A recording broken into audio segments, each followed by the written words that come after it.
Story number 1. The first time Ava saw the door to room 209, it wasn't there. The hallway on the third floor of Blackridge High ended at the science lab. No turns, no hidden doors, nothing. But 3 days after her best friend Kelsey disappeared, the hallway was longer. Not by much, just about 12 feet. Enough to fit one more door at the end.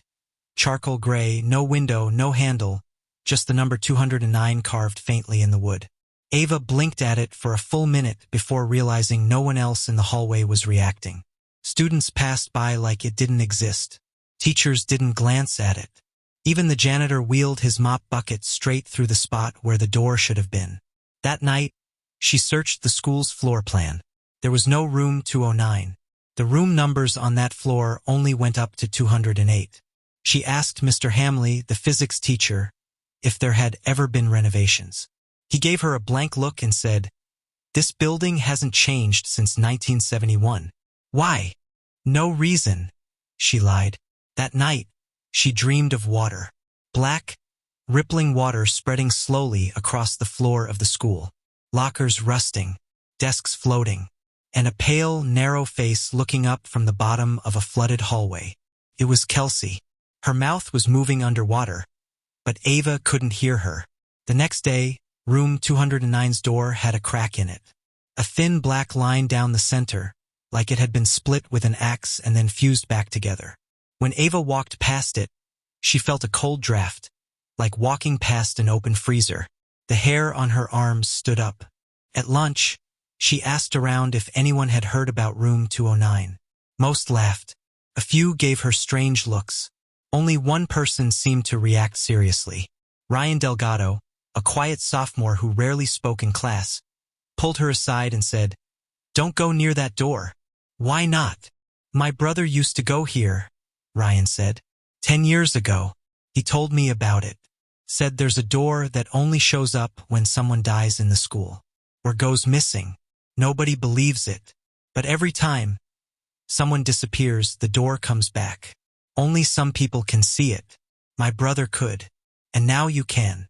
Ava's throat tightened. "What's behind it?" Ryan didn't answer. He just walked away. That night, Ava had another dream. The school was underwater again, but this time she was inside it.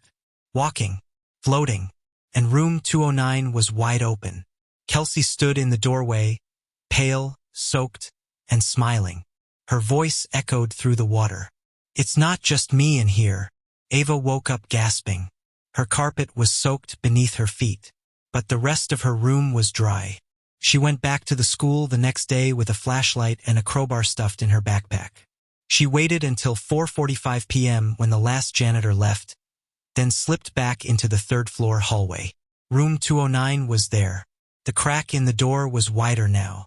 The temperature around it was freezing. Her flashlight flickered as she approached. She touched the wood. Felt like ice. A low hum started behind the door, like machinery or voices. She wedged the crowbar into the crack and pushed. The door didn't open like a normal one. Peeled, like skin. The wall around it stretched as the crack widened, and a wet, sucking sound filled the hallway. Her flashlight went dead. Something moved inside. Ava dropped the crowbar and turned to run. Only the hallway was gone. Behind her was nothing but the same door again. Room 209. The number glowing faintly red now. She screamed, but no sound came out. The floor beneath her rippled. Cold water soaked her shoes, then her calves, then her waist.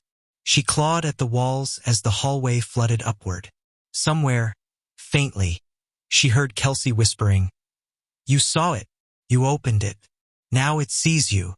The next morning, Ava was missing. Her locker was open. Her shoes were found in the third-floor hallway. Wet.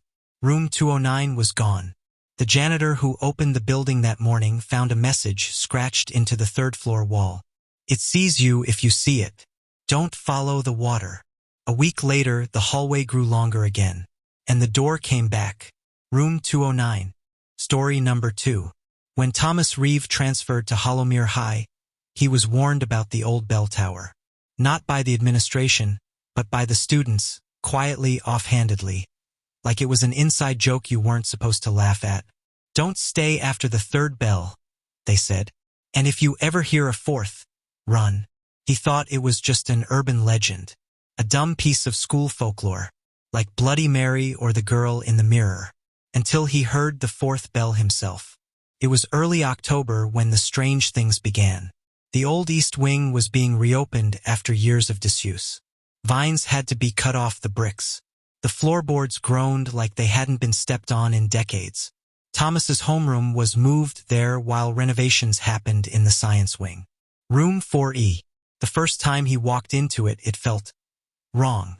The air was stale, too still, like it had been sealed too long. The room smelled like mildew and burnt hair. His desk, assigned at random, was placed near a window overlooking the bell tower. That's when he noticed it. The tower clock never moved, frozen at 3 o'clock. But every day at exactly 3 p.m., the bell rang 3 times. Bong, bong, bong. Then silence. One day, a girl in class, Mira Keene, turned to him just after the third bell. "If you ever hear 4, she whispered, "don't look out the window." "Why?" he asked. She just stared at the tower and said, "They watch from there. They wait for someone to notice." He laughed it off. It was too strange, too performative. But Mira didn't laugh. She didn't even blink. That was the last full sentence she said to him. The next week, she stopped showing up. That's when Thomas began seeing them. Reflections in the windows, shadows in the tower. Things that weren't there when he turned to look. Figures in long robes standing behind the glass of the bell tower's upper room. Still as statues, faces pale and long, eyes wide and lidless. He thought it was stress. New school, new routines, lack of sleep. But then his phone started glitching every day at 3 o'clock.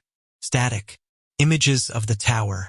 Sometimes audio, what sounded like scratching wood and distant whispering. He told the counselor. They said it was probably anxiety. He told a teacher. She told him not to talk about it.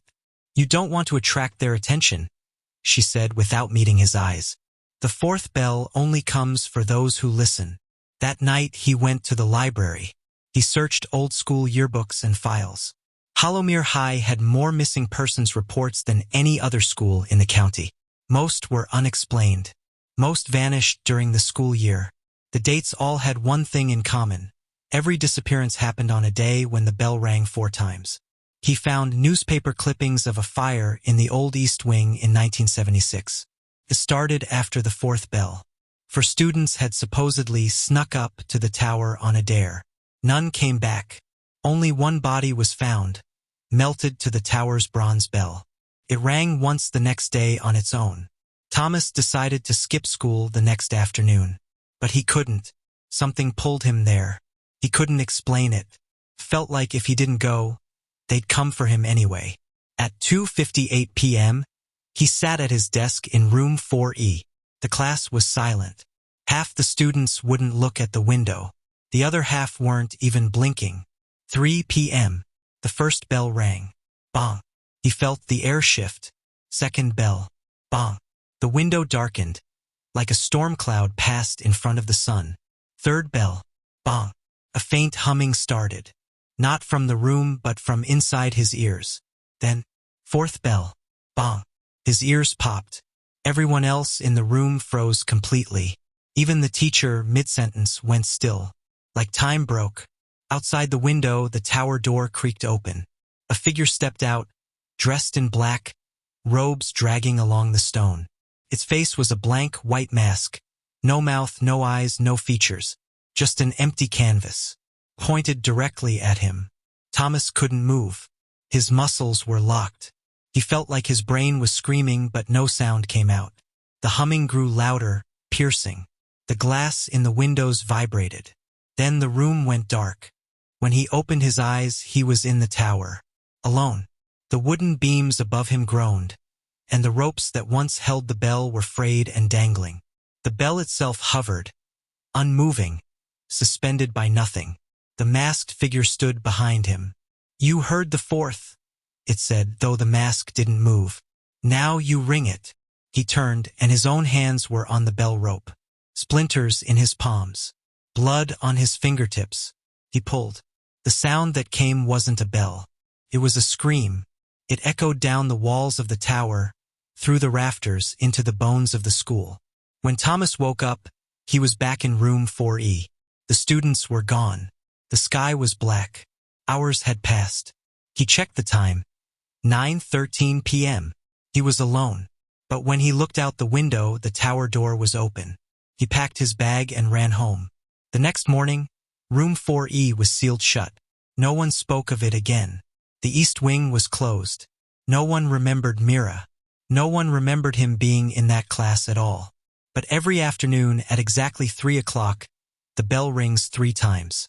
And sometimes, on colder, quieter days, it rings a 4th. And the tower watches. Story number 3. The rumors about detention block D weren't whispered, they were avoided. Students didn't joke about it. Teachers refused to acknowledge it. Even the principal, Mr. Gatley, would pause slightly if anyone asked what the D stood for.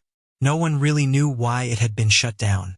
The double doors to the basement-level block were locked, bolted, and sealed with 2 rusted chains. But every so often, kids said they heard scratching. Karen Gwynn didn't believe in haunted schools. Her family moved to Willow Creek the summer before junior year. It was a forgettable town with a too big school and too many stories. But Kara liked to chase the things others feared. She was the one who laughed when someone dared her to go down to Detention D after hours. "I'll do it Friday," she said. "Film it. Post it. No ghost is going to scare me." Friday came. 8:42 p.m. Her friend Misha was outside on lookout duty. Kara slipped past the second-floor cameras and made her way down the janitor's hall. She found the chain still wrapped tightly around the D-wing doors. Bolt cutters in her backpack. She snapped the first lock with a satisfying clang. The air behind the doors hissed as if it hadn't been disturbed in years. She stepped inside. The lights flickered but held. Pale green bulbs hummed weakly from above, casting long, stretched shadows across the floor. There were 6 classrooms on either side. The floor was damp, slick, and sticky in patches. The walls were smeared with dark streaks. She walked past them all to the final room at the end. Room D6. The door was half open. Inside, the desks were overturned, some rusted and fused to the floor. A cracked chalkboard had the same phrase written over and over, "I will not speak to shadows." Kara set her camera up on a tripod and hit record. She made jokes into the lens, did a mock ghost hunting show voice, even knocked on the wall. Nothing. Just dust. Stillness. Until the lights went out. Click. She froze. Her flashlight clicked on instantly. She panned around the room. Empty. The camera light was still red. Then the audio cut. Her voice on the camera stopped, but her lips were still moving. She pressed stop, confused. A low groan crept down the hallway. Long, wet, like wood being split in slow motion. She peeked outside. The green emergency lights were still on. But the hallway had changed. There were more doors now, 12 on each side, all closed. She turned back to the room. Her camera was gone. The air shifted, grew warmer, then suddenly ice cold. Her breath showed. Her fingers ached from the temperature drop. She backed into the hallway and tried to retrace her steps. But the hallway wasn't just longer, it was wrong. Curved slightly. The lights overhead began flickering in a rhythmic pattern. Kara's feet stuck to the floor with each step, as though it was softening beneath her like tar. Then she heard it, whispering. Voices layered on top of each other. Too many to count, too fast to understand, all echoing the same line. No talking in detention. She turned to run and slammed into a door that hadn't been there before. Room D13. On the other side of the window, she saw someone. A boy. His mouth was sewn shut. Blood trailed down his chin. He pounded on the glass, mouthing something desperately, until his eyes snapped toward her, wide with panic, and he shook his head violently. Something behind her growled. Not an animal. Not human either. Slow, gurgling breath. She didn't turn around. She ran. The hallway kept changing. Doors vanished. Others appeared. The emergency lights shut off one by one behind her, like the corridor was being eaten by the dark. She found a stairwell, shot up it, 2 flights, then 3. But each time she opened a door at the top of the stairs, she was back in detention D. The same green lights, the same hallway. She screamed. A voice answered, her own, played back like a recording. No ghost is going to scare me. It laughed, warped, distorted. She ran again, found a classroom she didn't recognize, D0. Inside, the walls were lined with desks, all facing inward in a circle. At the center sat a single chair, straps on the arms, dried blood at the base. The chalkboard read, "Repeat until silence." She backed out slowly. Then the lights died completely. Something grabbed her wrist. Cold, wet, wrong. It pulled hard, enough to make her hit the floor and drag her toward the central room. Her flashlight rolled to the side, casting a spinning beam. She saw them, figures, lining the hallway, all wearing old Willow Creek uniforms, mouths sewn shut, eyes gouged out, standing silently, perfectly still. They watched. Something behind her whispered again, "Detention is forever." Then everything went black. When Kara woke up, it was morning.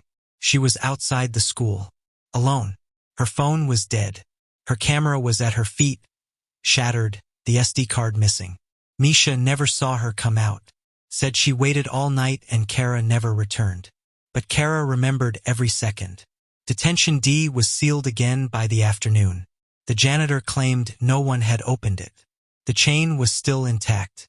But Kara had one piece of proof. A photo she didn't take, found in her gallery that night. A dark classroom. A dozen students with faces turned toward her, mouths sewn shut. And in the back corner, her, sitting in the chair at the center of the circle, looking directly at the camera, eyes black as coal. And just beneath the photo, the timestamp, 3:33 a.m. Location, room D0. No one else could find that room. No one else remembered the wing ever being opened. But Kara never walked near it again. And she never spoke in class. Not once. Story number 4. Angela Bray was the kind of student teachers trusted. Straight A's. Always early. Never missed class. So when she went missing for 6 hours during the school day, it caused more confusion than panic. She reappeared in the library, crying, barefoot, her palms covered in dust and small cuts. She couldn't speak for the first 2 hours. When she finally did, all she kept saying was, "Room 309 isn't supposed to be there. Jefferson High only had 2 floors. Room 309 didn't exist. It never had." The official story was stress, overwork, exhaustion. But Angela wasn't the same after that day. She stopped talking to people, refused to walk near the 3rd hallway, and she never used a backpack again. She said, "It won't let go if I carry too much." No one knew what she meant. But 3 years later, when Nathan Torres found a 3rd staircase behind a half-unhinged janitor's door, Angela's story stopped sounding like a breakdown, and more like a warning. Nathan was a junior. He liked to explore. When he found the door behind the janitor's closet, he assumed it was some maintenance access. But it led up. 1, 2, 3 floors. He opened the stairwell door to find himself in a hallway he didn't recognize. The air was heavy. The walls were an older color, sickly yellow like faded wallpaper. The hall was dim, lined with lockers that were completely silent. No humming lights, no echoes, just stillness. He walked past a plaque. 309. His stomach dropped. He remembered the stories, but curiosity won. The door to 309 was unlocked. Inside, rows of desks faced a chalkboard. Dust layered every surface, but nothing was broken. It looked preserved. In fact, it looked used. Notebooks sat on desks, pencils in place. A few desks even had backpacks zipped shut. Nathan stepped inside. The lights turned on by themselves. Then the door closed. He laughed nervously and tried the handle. Locked. No big deal. Just an old classroom, maybe used long ago. He took out his phone. No service. Of course. He looked at the chalkboard. "If you're reading this, leave something behind." He blinked. The words weren't there before. His heart beat faster. He walked to the desk in the back and set his pencil down. Just in case. The lights flickered. A low tap echoed from the front row. A backpack had fallen over. He moved toward it and unzipped it slowly. Inside was a recorder. He pressed play. A girl's voice, Angela's. Recognizable from old yearbook videos. I tried to leave without giving it anything. It didn't like that. I lost time. I think it took 6 hours from me, but it felt longer. Leave something behind. Not just anything. Something that matters. The recording clicked off. Nathan swallowed hard. He reached into his pocket and pulled out the charm his sister gave him. A small silver turtle. He hesitated, then placed it on the desk beside the recorder. The lights cut out. Total darkness. Then whispers. All around him, circling. You gave too little. He panicked and reached into his bag. Found his favorite hoodie. Dropped it. Still not enough. He heard footsteps. Not his own. Scraping, slow footsteps circling him in the dark. He screamed. Threw his whole backpack onto a desk. Silence. The door creaked open. Nathan ran. The hallway on the other side was the same, but the plaque now read 308. He spun around. Room 309 was gone. Just a wall. He didn't go back. He tried telling teachers. No one believed him. The janitor claimed no stairwell existed behind his closet. When they checked, the wall was solid. But Nathan's hoodie? His charm? His backpack? Gone. He never found them again. Angela saw him in the hall the next week. She didn't say anything. Just stared at him with hollow eyes and muttered, "It let you go. You gave it enough." But not everyone was so lucky. Later that semester, a freshman named Alex bragged about finding a secret room upstairs. Room 309. He laughed at the idea of haunted classrooms and said he even took photos. But when people asked to see them, his phone was blank. Every photo showed static. Every video was black. Then one day, Alex vanished during third period. They found his shoes on the second floor, right by the janitor's closet. No trace of him anywhere else. No prints. No footage. His locker was filled with dust. Old yellowed paper. Pencil. And a note in sharp handwriting. Next time, don't take. Only give. Room 309 doesn't appear on any blueprint. It doesn't show up on the cameras. But sometimes, you can still hear footsteps above the second floor. Desks being moved. Lights buzzing. And if you listen very carefully, you might hear a door creak open. Then a voice. What will you leave behind?